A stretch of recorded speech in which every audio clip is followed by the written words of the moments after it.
Came across this story today and it just really rubbed me the wrong way. I haven't really seen any content or anybody covering this yet. So, this man named Jabari Peoples, he was shot by police and unalived, tragically, on June 23rd.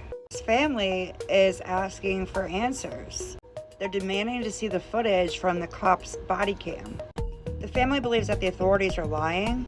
His family is also claiming that they weren't contacted for 12 hours after he was declared deceased. He was an 18-year-old college student, shot and killed by a police officer in Homewood, Alabama. As I said, the family said that they weren't even notified until after the autopsy had been completed. A quote from the family: "We have not received a full incident report," the family wrote in a statement on Facebook Tuesday, June 24th. "We have not been given footage. We have not heard one word of explanation from the Homewood Police Department." Anyone who lost their son at 18 years old who was attending college is certainly entitled to answers, and their pain and being upset is certainly understood. But get this too, some of the family even learned of his death, their own son's death, on the news before the police even notified them. That statement comes from their attorney, Leroy Maxwell Jr. He said that the father was watching TV, saw that a young man had been gunned down. He said, "Boy, that's unfortunate. That's a sad thing." He had no idea they were talking about his own son. Could you even imagine? So, according to an initial statement from the HPD shared on June 24th, an officer was investigating a suspicious vehicle near an athletic complex around 9:30 p.m. local time on June 23rd, when one of the occupants of the vehicle engaged in a physical altercation with the police officer. On Wednesday, June 25th, the department released more details about the shooting in the press release, seemingly in response to the family's call for transparency. That release said that as the officer approached the vehicle, which was parked by the Homewood soccer complex, he smelled an odor of marijuana and ordered both occupants, including Peoples, to exit.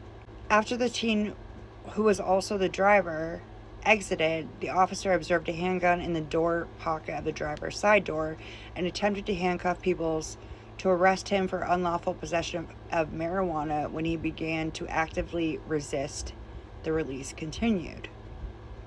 In the struggle, the officer was knocked down and Peoples broke away and retrieved the handgun, leading the officer to fire one round to defend himself. The other vehicle occupant, who was identified as the family's attorney as Peoples' girlfriend, who had previously fled into the woods, began to reapproach the area, so the officer called for backup.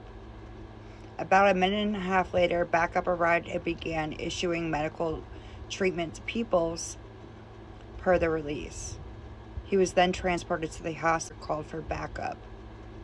About a minute and a half later, backup arrived and began issuing medical treatment to Peoples per the release.